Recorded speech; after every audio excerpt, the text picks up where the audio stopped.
Penélope de Carvalho e iremos iniciar a leitura do livro As Grandes Verdades da Bíblia para a Solução dos Problemas Humanos, do autor Dr. Joseph Murphy.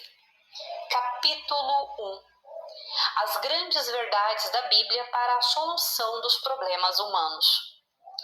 Ao que lhes respondeu: qual dentre vós será o homem que, tendo uma ovelha, e num sábado esta cair numa cova, não fará todo esforço tirando-a dali? Ora, quanto mais vale um homem que uma ovelha? Logo é lícito fazer bem aos sábados. Então disse ao homem: estende a tua mão. Estendeu-a e ela ficou sã como a outra. Mateus capítulo 12, versículo 11 a 13.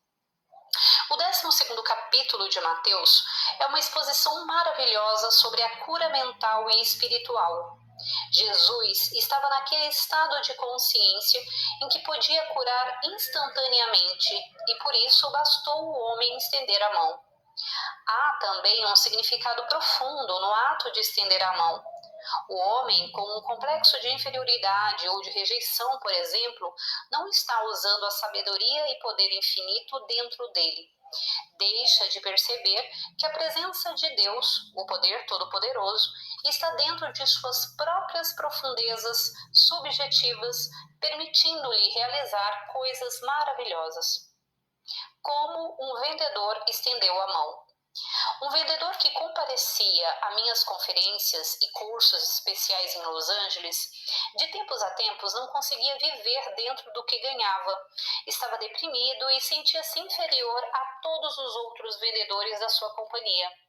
Por sugestão minha, ele começou a afirmar: eu sou o Filho do Deus vivo e estou expressando mais e mais a luz, amor, verdade e beleza de Deus. Sou um tremendo sucesso em todos os meus empreendimentos e minhas vendas estão melhorando a cada dia de maneira maravilhosa. Cada vez que visito um cliente, afirmo silenciosamente: o Espírito Deus em mim saúda o Espírito Deus em você. É Deus falando com Deus e o resultado é harmonia, paz, compreensão divina e ação certa entre nós. Era a prece que fazia pela manhã e à noite. Afirmava e repetia essas verdades 3 ou 4 vezes em voz alta, sabendo que tais verdades expressivas ficariam gravadas no subconsciente e ativariam os poderes latentes dentro dele. Aprendeu e compreendeu que sua mente subconsciente aceitaria tudo em que acreditasse com sinceridade na mente consciente. O subconsciente aceita suas convicções e o que você predominantemente pensa e acredita. Em um mês, toda a vida dele havia mudado. Estabeleceu relações maravilhosas com os clientes. Suas vendas melhoraram e não mais sentiu-se inferior. Continuou a considerar-se como um filho do infinito, ao mesmo tempo em que reconhecia a divindade em todas as outras pessoas. Estendeu a mão e manifestou o poder do infinito dentro dele. Sua afirmação constante agora é a seguinte: eu posso fazer todas as coisas através do poder de Deus que me fortalece. Como usar o poder curativo para si mesmo ou para o outro?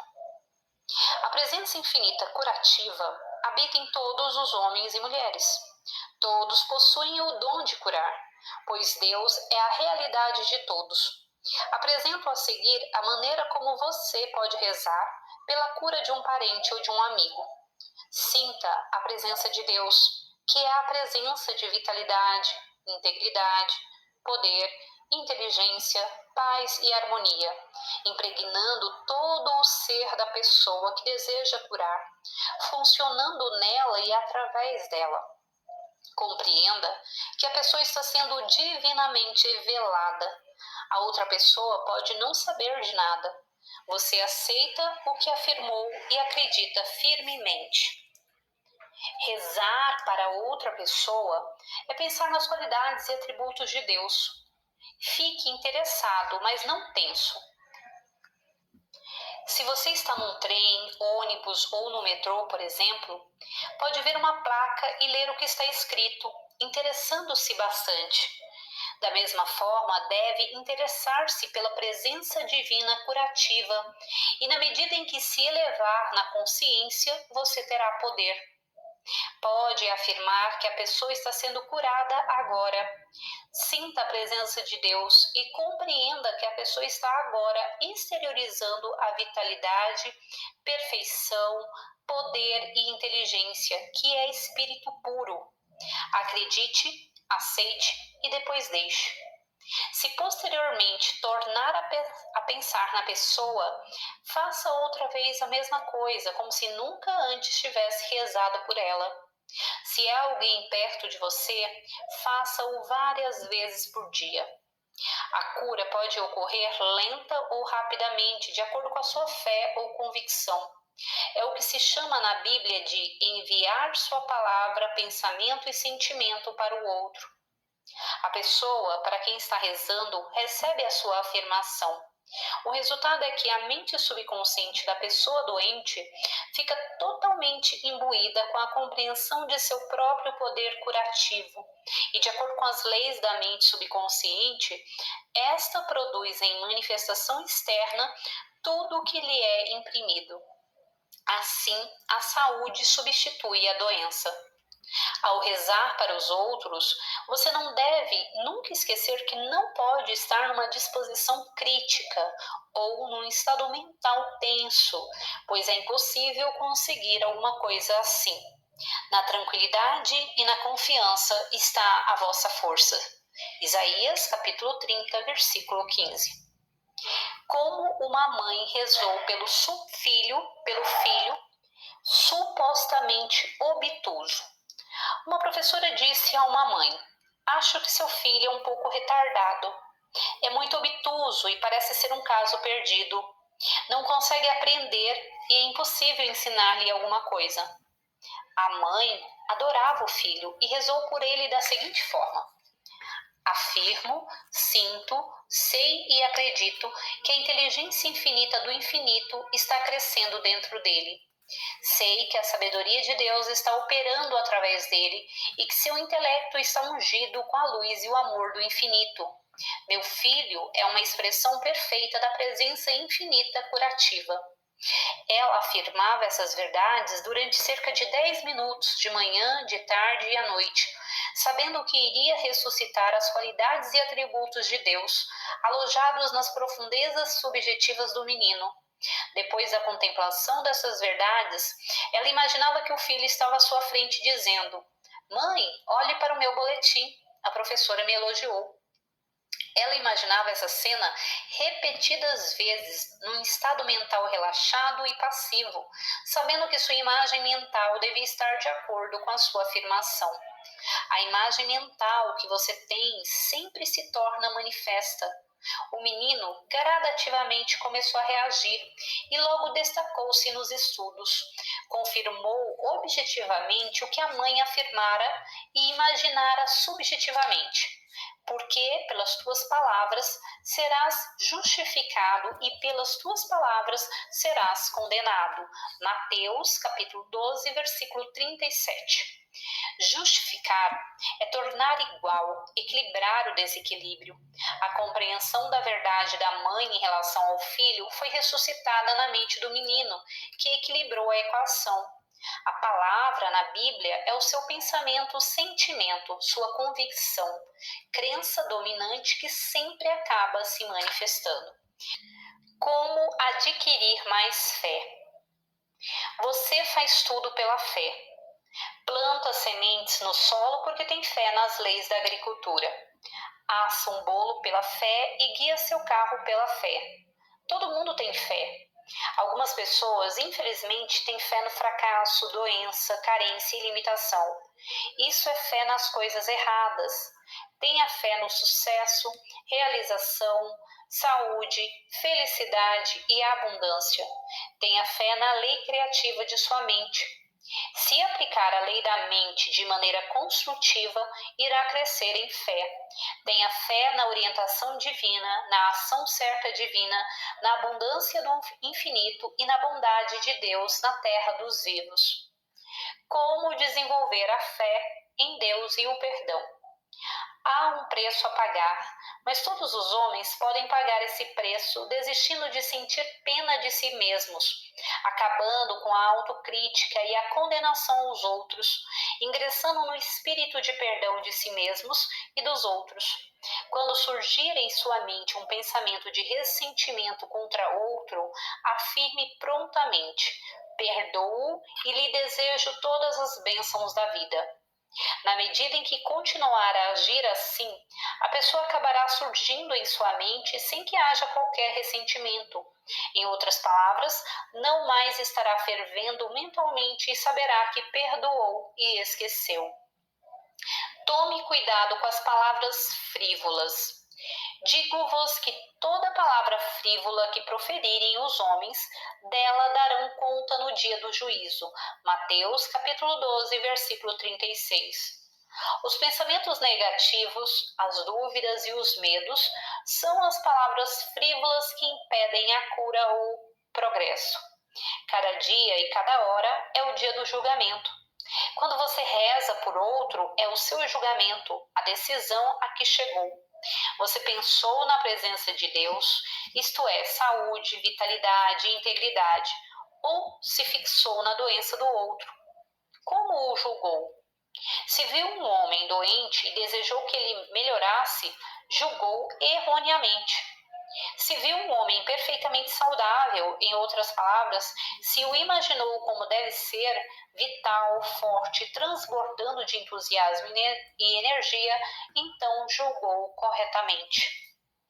Quando vai acontecer a resposta à minha prece? Mas a respeito daquele dia ou da hora ninguém sabe, nem os anjos no céu, nem o Filho, mas somente o Pai. Marcos, capítulo 13, versículo 32.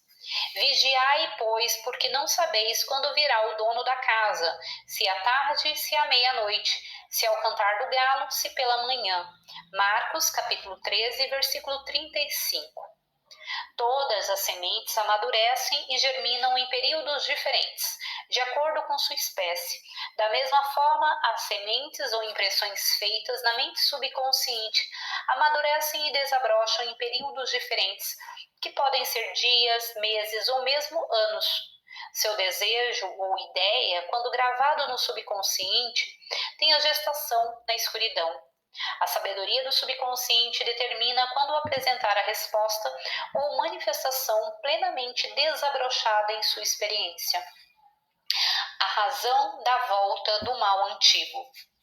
Durante uma consulta, um homem disse que ficara completamente curado de sua úlcera, mas que esta posteriormente voltara. Pela conversa, descobri que, alguns anos antes, seu sócio numa empresa se apropriara do dinheiro e fora se refugiar no Canadá. Recentemente, ele soubera que o ex-sócio era bem-sucedido nos negócios no Canadá e se tornara bastante rico. Isso o deixara abalado e ressentido. Estava vivendo outra vez o acontecimento passado e novamente se infeccionando. A recordação não havia definhado, sido esquecida e perdoada. As raízes do ressentimento e hostilidade ainda estavam à espreita nos recessos do subconsciente, como um ferimento supurado, enviando pus psíquico para todo o seu organismo. Os pensamentos e emoções ressentidos haviam reativado a úlcera. Expliquei-lhe que o perdão de si mesmo e do outro era absolutamente essencial para sua saúde e bem-estar. Ele saberia que havia perdoado quando pudesse recordar o incidente e permanecer completamente indiferente, sem sentimento, sem palavra. Vivendo a cena ou experiência novamente, ele reconstituía as condições. Como a semente que se retrai e depois cresce de novo, trimestralmente, anualmente ou de 2 em 2 anos, a úlcera antiga novamente ressurgia. Certas plantas morrem e desabrocham de novo segundo as estações. É essencial erradicar a causa para se evitar uma recaída da doença. Ele decidiu perdoar o ex-sócio em sua mente, desejando-lhe todas as bênçãos da vida. A cura seguiu-se rapidamente. A prova de que você está livre de amargura e hostilidade. Você pode imaginar a outra pessoa feliz, harmoniosa, alegre, etc? Se não pode, então não perdoou nem esqueceu. São essas as ervas daninhas que você deve arrancar. As raízes ainda estão lá. Não se esqueça jamais que as raízes da amargura definham com a indiferença. Eis outra técnica de acabar com essas raízes.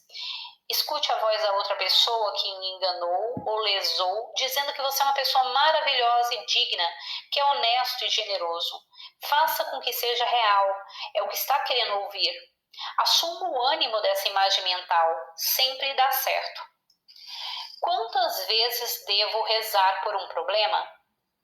Frequentemente me fazem essa pergunta. Não se pode estabelecer uma regra universal para a terapia da prece ou prece científica. É preciso levar em consideração a pessoa em particular, assim como a maneira como encara o problema ou dificuldade. Pode-se rezar de diferentes maneiras, em diferentes ocasiões.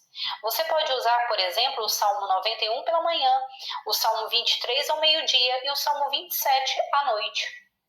Se você está rezando por sua mãe em busca de paz, harmonia e uma cura, o melhor meio seria preservar seu nome e contemplar paz, harmonia, perfeição, beleza e a vitalidade e vida do infinito fluindo através dela, tornando-a sã e perfeita. Você deve também declarar que a inteligência infinita está guiando os médicos e enfermeiras, todos os que cuidam dela. Envolva-a e todos que a estão ajudando com luz, amor, verdade e beleza. Continue rezando assim, até sentir-se relaxado e satisfeito. Determine que sua prece está funcionando agora. Não diga, esta prece bastará por enquanto, voltarei a rezar dentro de algumas horas. Essa atitude anula sua prece. Saiba que sua prece é efetiva agora. Pode rezar depois, quando já estiver afastado da sessão de prece anterior. Num dia normal, você terá outras coisas com que se ocupar, como o trabalho, problemas domésticos, etc. Em outras palavras, vai esquecer da prece por várias horas. Poderá então recomeçar a prece terapia por sua mãe, continuando assim até que ela esteja recuperada plenamente e feliz. Cada vez que você reza, está reforçando a ideia de integridade e saúde perfeita em seu subconsciente. A ideia será assim ressuscitada na mente e corpo de sua mãe. Evite se atormentar com um problema a todo instante. Relaxe e creia, e pode estar certo de que a prece irá acarretar maravilhas. Tenha certeza de que é a presença infinita pensando e curando por seu intermédio. Bom, ainda temos mais capítulo 1 que eu vou deixar para o próximo áudio. Até mais. Tchau, tchau.